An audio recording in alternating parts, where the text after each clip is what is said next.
first off, what has been your role with Vista Maria for that time? Oh yeah, so throughout the years, I actually started as a clinical therapist, so providing individual and family and group therapy for the children in care. And then throughout that time, I was promoted to program management and leadership all throughout the years, and then into my role now as Chief Operating Officer. And so, just to clarify, your role is... Yes. Okay, just to clarify, your role Okay. is, what do you use, for people who don't know exactly what you do? Yes. So the scope of the role is actually a few things. One is our overall operations as far as the residential foster care operations and treatment, our health services, and our community-based services in the community. Okay.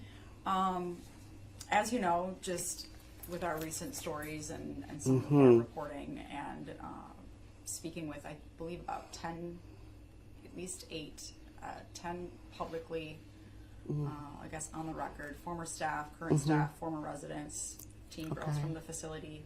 Okay.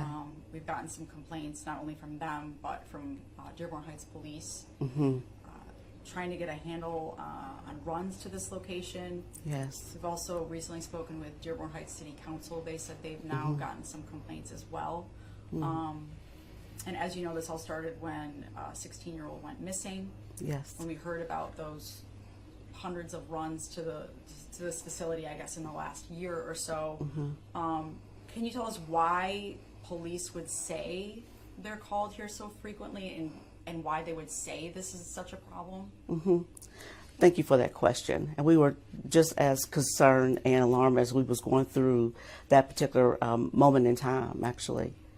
So youth that come into our care, I just wanted to set the record and provide some clarity that these are traumatized youth. They come with a history of abuse and neglect. And oftentimes, as traumatized clients, oftentimes they express some of that emotion, the concern and so forth. And it can be through verbal, it can be physical aggression. Our staff are trained in order to be able to address those particular emotions and even those behaviors. Oftentimes when it exceeds that capacity, it is difficult to maintain. And so therefore we will seek outside assistance. At that time, it was the Dearborn Heights Police. We did express our concerns, and we even had meetings with them twice in 2024 to even express and even try to problem solve. We want to be good community partners, and we do very important work here. And so we do need the assistance of Dearborn Heights Police and others to be able to make sure that this work continues. In order for us to protect our staff and our kids, we have to do this together. Do you think there's a security issue here? The security issue is very important for us to make sure that our youth and our kids and our staff are safe.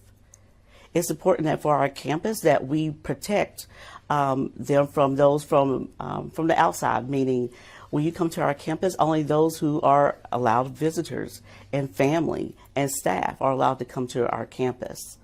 That's very important so that we know exactly who's on our campus and who's interacting with our clients. It's about the privacy and concern and the safety and the safeguard of our kids and staff. So are you saying you don't think there's a security issue, a problem? The security issue is what we do to take care of our campus, and I think we do our appropriate job to make sure that all staff and youth are safe.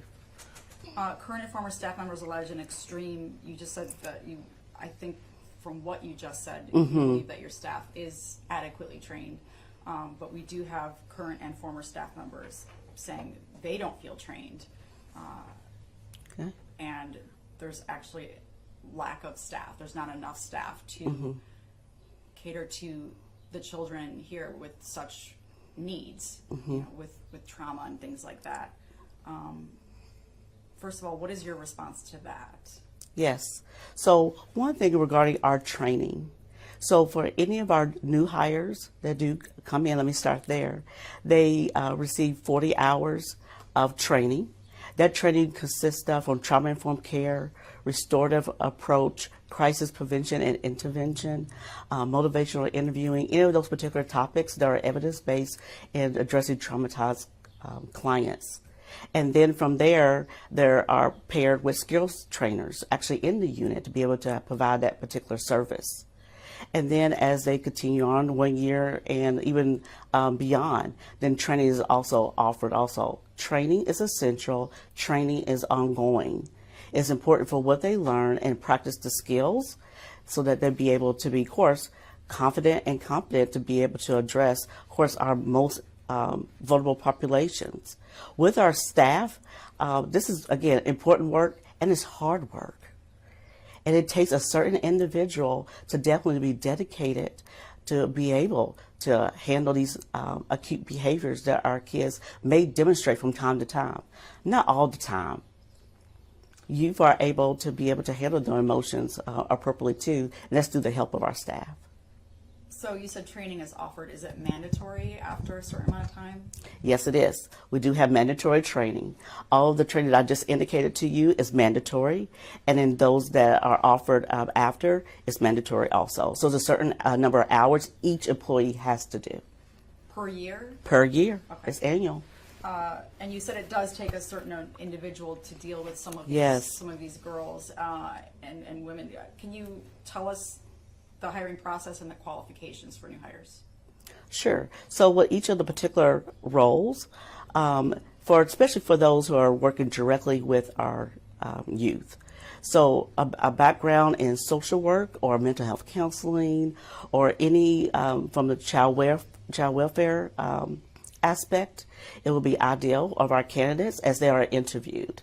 They interview from, questions, behavioral questions, in order to discern the right fit for that particular role. We also describe exactly the type of work that we do and provide that through orientation and through our onboarding to ensure that we have the right staff that's providing the direct care for our kids. Are there any certain degrees that are required? For a particular role, yes, a bachelor's degree for our interracial staff or as a youth counselor. Is very appropriate, or it could be an associate's degree in that particular area. It has to be associated, of course, with the field that we are treating. That's mental health, right, and child welfare. Are there any staff working here without those degrees? We have a different position called youth coach. And so a youth coach is not required to have that particular degree, but we also suffice that with the level of training, which I've emphasized before. And so that gives also opportunities for folks that I know that may not have that particular degree, but also have the competency skill set to still to be able to be effective with our youth. And I'm going to get into some of the disturbing allegations that we've heard from every staff member that I've spoken to, and every single former resident that I've spoken to on record. And I also have a list of violations. These are documents here if you want to take a look. One of the common allegations between all of them is sexual misconduct, sexual relationships between staff and younger residents. I guess, what is your response to these allegations and to some of these violations seen here? Okay. So one, I just want to, emphasize and report for any allegations that we are aware of. One is that we do report. That has to be, we report to Child Protective Services, we will report to law enforcement, any of those entities, that's what we obligated to do. We are mandated reporters. In addition, is that if there is a concern that we are known and so forth, we will safeguard. Number one, that's our protection, is safeguard our top priority with our youth. And if there's anything that we need to follow up on, we would do so immediately. Cooperate with the investigations, provide any information. This is a serious concern. We do not take that lightly. And I want to make sure that that is very clear. And what we do in protection, Vista Maria has been here for 142 years, serving this community and youth and families. We are dedicated and always have been and been very committed.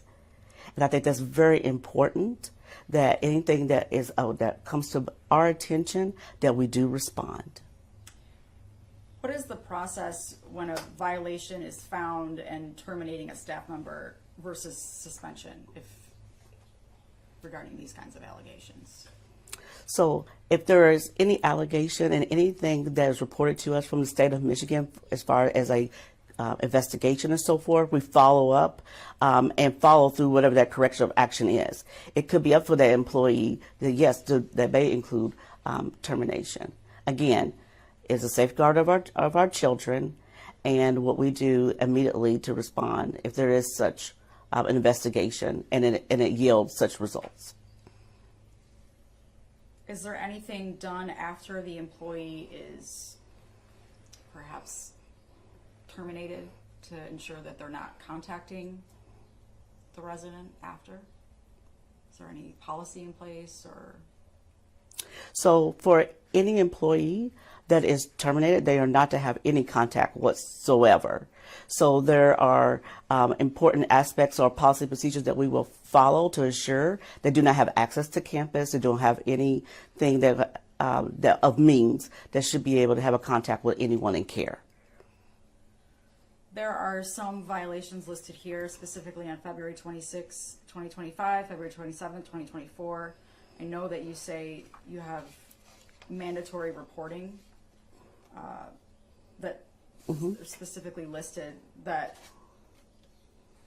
Vista Maria failed to document one incident where staff was hitting youth, failed to report the abuse. Another instance was staff failed to file a report of alleged child abuse and neglect. These were specifically violations were found. And I know that you say that reporting is mandatory. But that's one of the issues that is also continuously brought up, is that Vista Maria is not reporting these allegations. So again, our policy and procedure is that we do make those reports. In those instances where a staff did not do the documentation or follow through, that's a violation of our policy.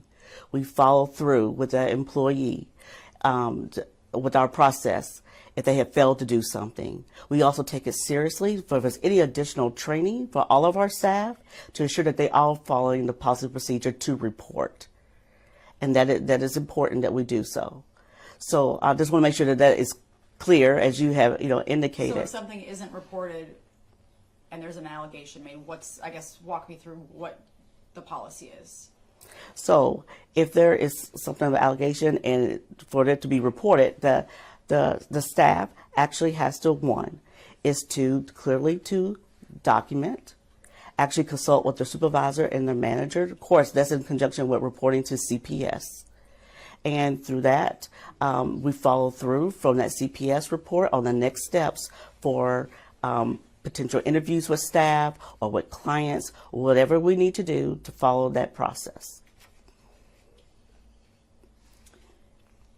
Some other accusations are improper restraints, like choking, hitting, tackling, pinning our arms, injuries from improper restraints, not only from residents but also staff saying they weren't properly trained. But there's also, again, violations listed here, citing improper restraints. Can you explain that?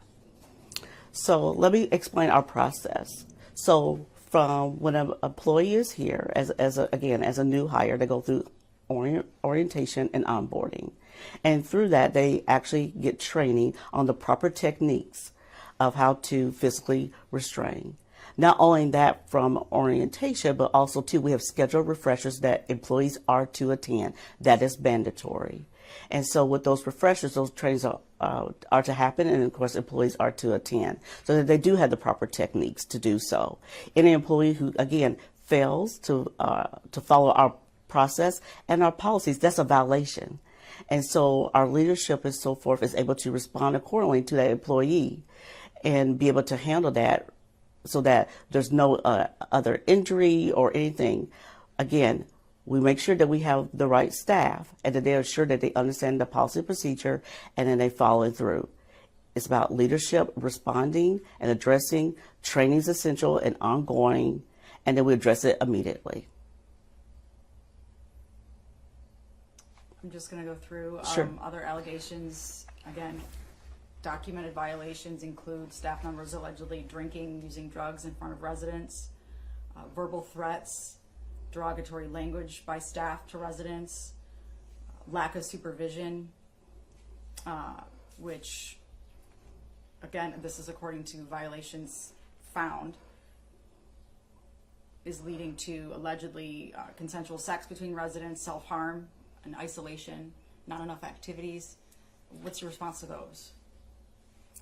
So again, the nature of these the allegations that are reported, there is no such as far as tolerating anything of any type of substance use in relation to our kids or in the environment with our staff. That is unacceptable. We do not tolerate that. We are in the business again of providing services and treatment for our youth. It is important that with for you to understand and for the community to understand that when we provide mental health trauma services, we are addressing that level of trauma. And that is a tough job that we have to do. The most thing that we have to really recognize is that with a traumatized client, what's the level of clinical services that are needed to be able to treat that particular symptoms? We have our individual and family therapy. It's not a cookie cutter. It is individualized. We have treatment goals, and we include our staff to be part of that treatment team to be able to address those particular concerns. It is important that our treatment milieu actually responds to what the treatment plan actually indicates, not the allegations of things of lack of activities and things like that. We do have activities on our campus that our youth do participate in. And I think that's important for everyone to know as we have our community here at Vista, not only within our school, but even within our residence hall and what activities they're able to participate in. We have dedicated activity staff to be able to provide those activities for our kids. Erica, can I ask a clarifying question? Real Sure. quick? I'm sorry. How far back do these allegations go? How far back did your things go? 2020. So 2020. So this is over a 5-year period? Mm-hmm. Okay, so a 5-year period. I mean, I think... These are just ones that we pulled. We didn't pull. Yeah, well, I mean, all of them. okay, I just want... These things are not all happening at the same No. No. No. Important to clarify. Yeah, So, well, we didn't obviously pull all of them, just... no, I get just- it, but I just wanted to know how far back you were looking in some of these records, because these are not things that I had seen. So. Yeah, over a 5-year period. So another issue I've again heard from every single person I've personally interviewed, and I did see a couple of them listed as violations. Lack of food for residents, staff withholding food for punishment, serving food that's been sitting out or is undercooked. I actually have a video from the first week in April from a current staff member, and then no food options for those with specific religious beliefs. Have you heard of any complaints, and how are you guys addressing those complaints?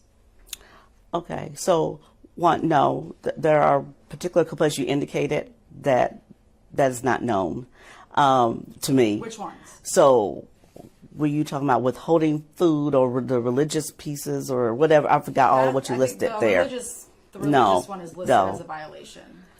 That part. So this is what I want to provide clarification. So let's start from the beginning. Sure. When a youth is admitted to our care, we are able to gather the information of what any type of dietary concerns or anything, and that's from our medical staff. So that's well documented. Then that information is shared with our contracted kitchen staff. And then they're able to prepare whatever the necessary food for our youth. We have established cafeteria that's here on campus that they prepare all the food for all of our residents and our staff. And then also too, if any residents that need food within the unit, then they deliver that food to the unit. And that is an appropriate sealed, container and so forth to keep the food warm, to keep the food hot. Depends on what the food is, of course, right? For the youth to be able to partake. As you saw in Miriam, we do have kitchens, and kitchens are in each of the units. So the food is able to be prepared or warmed as necessary for the youth.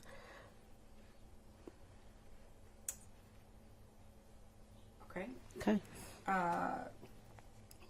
I was looking back here, and there was a special investigation found that residents were being locked in their rooms at night. Staff and residents here, and I have the documentation here that confirm this, and then I guess Vista Maria was found not to be in violation because you were told by a previous consultant that not to do this. Did that policy change in January of 2025, and why, and how long had that been going on?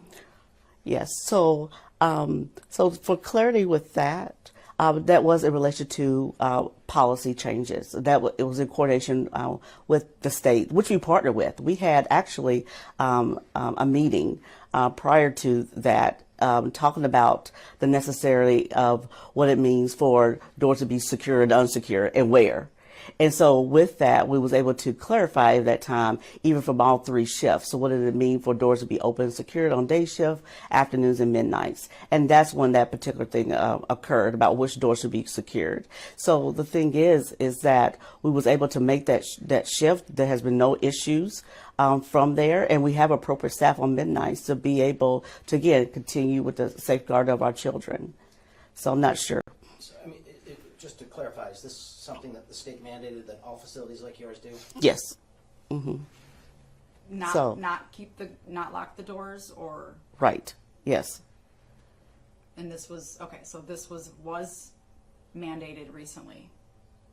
Yes, this was sometime. Well, I don't know what particular month, Erica, but I just want to say that yes, there was a particular month when we had discussed that. We did it early on, and then we made that change. Because we had different guidance from the state of something different, to your earlier point. Mm-hmm. And so we made that change. And that's the reason why that we had the meeting with the state. And we had that discussion. And then we made the change from there. Okay. Thank you. And was this a common policy beforehand, and it just had changed in January of 2025? Yeah, that was something different before DHS made policy changes. And so... Thank you. I know we were only allowed to go in a couple buildings today, but again, current staff members had sent me a couple videos of inside of a couple of other buildings, mm-hmm. and again, there's allegations and violations here of boarded up walls, hallways, exposed wires, metal, holes in the walls, black mold, things like that. Not only in DeRoy, but in Rose Hall. I think you said DeRoy has kids in there. Yes. Mm-hmm. What is your response to those allegations? Yes. So one, in relation to any of those, all units, is that if there's anything that's addressed and that is property destruction or anything that has happened, then we do have an on-site facility team that does address the issue. We cannot just have holes in the wall and just leave it unattended, Erica. We have to do something safe. Mm-hmm. We cannot have our children to be able to injure themselves and so forth and not do nothing. So we do have to secure the wall to make sure that it doesn't happen, anyone gets hurt, right? Protection to make sure harm to self or others. So we do that. Now, the next step is that some of the staff members may not be aware. And follow that process is that if we need to board it up or we need to find a different material, then we need to find that. So anything of a replacement window or any other material, we have to order those materials.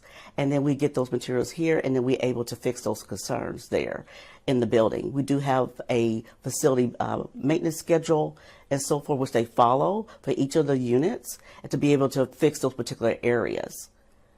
That's why I just want to make sure that it's very clear that it's not just left unattended, that we do have a process and we do have a facility maintenance schedule to be able to fix those key items for our kids and for our staff. And you said Freedom Center, why aren't there kids in there, and how long has that been? Yes, currently there are no youth in Freedom Center at this particular moment. We had to do building repairs in that building, and we chose not to have children living in that area when there's going to be building repairs. And so that was our main focus. And then we did that, and that was beginning in February. And again, where did the children, I think you said there's a sex trafficking program and they're housed there? So with Freedom Center, we have primarily mental health behavioral stabilization youth. So some staff may have gotten that confused, especially for last year.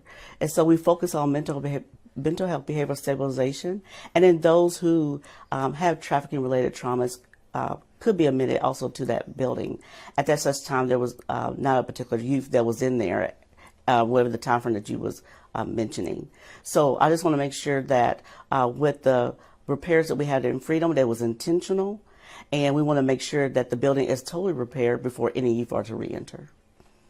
I'm going to show you a name of a former staff member. Okay, let's see. Can you tell us why this former staff member no longer works here? I don't think you can talk about personnel issues No. like that.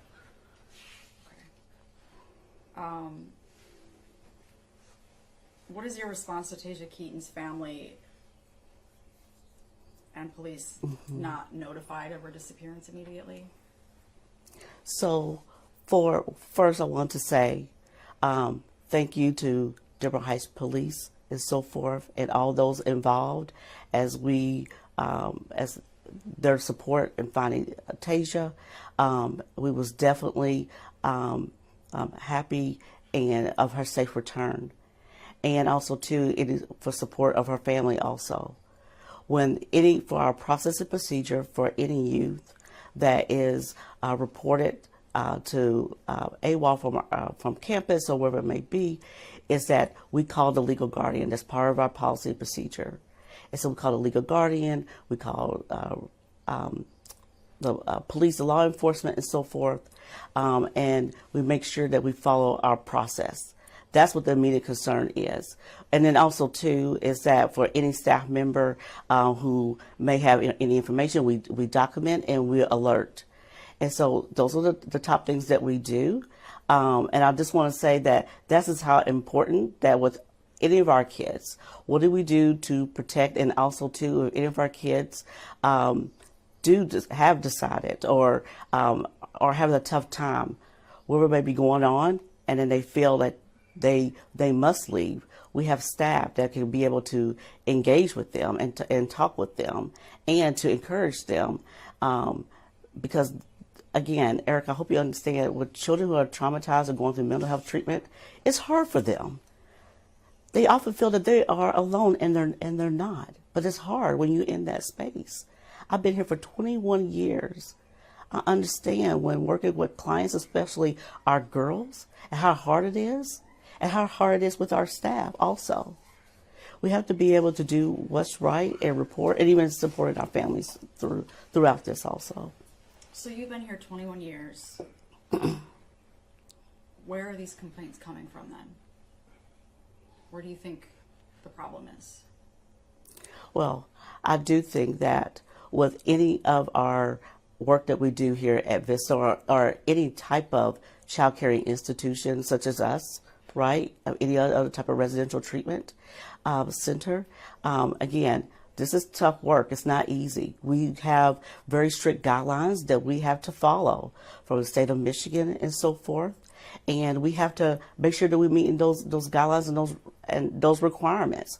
Oftentimes, is that things that we want to do as far as our programming, that sort of thing, we have to make sure it's within that scope.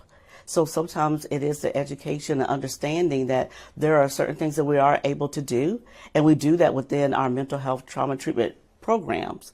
But then there's also things that I know that when it comes to any policy, limitations or anything that we might say we might need to look at this a little differently.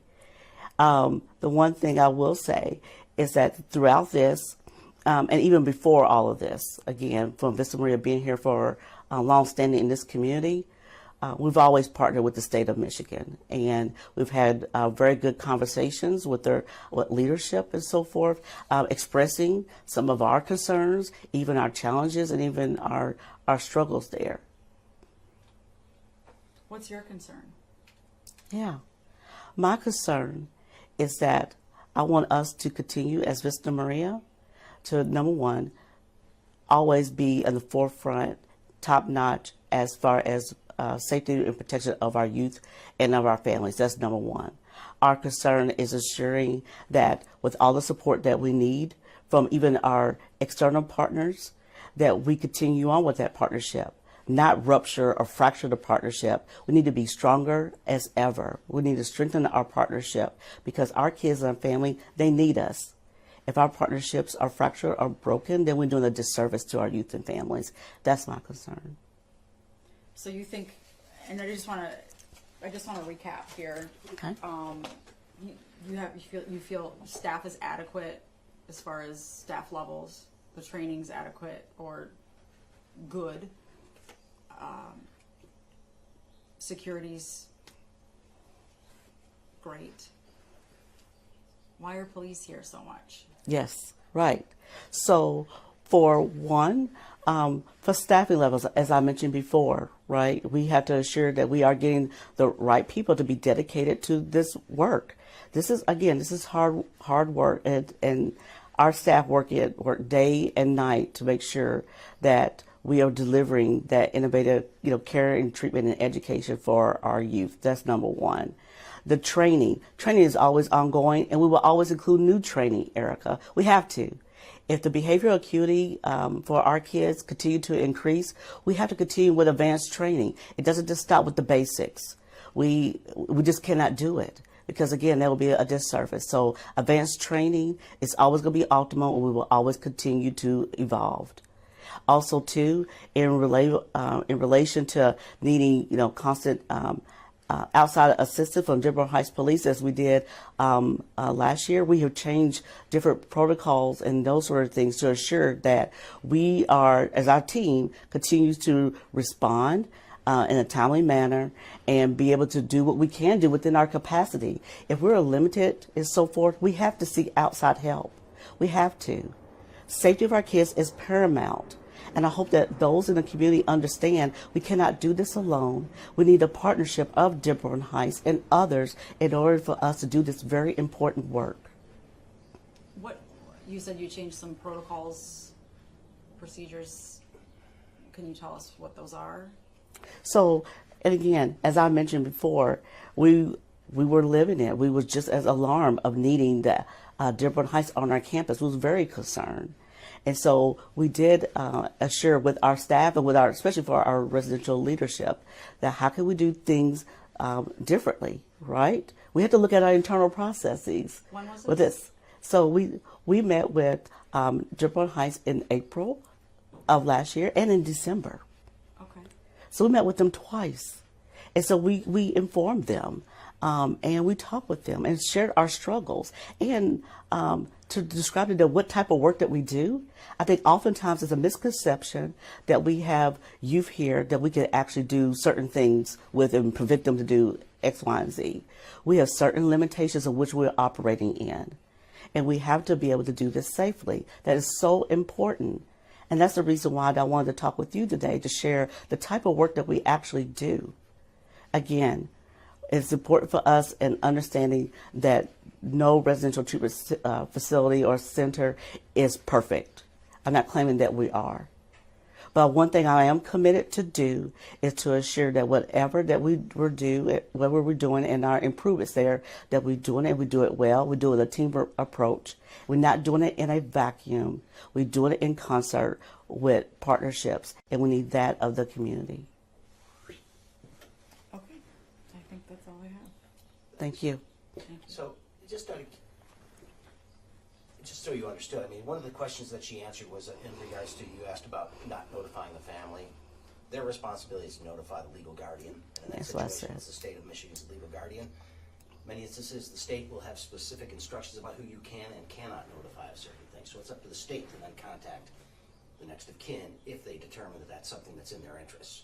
So you might want to ask them about the notification of the family, Okay. just FYI. Anything else you would like to add? Vista Maria, again, is dedicated. It's one thing that we are.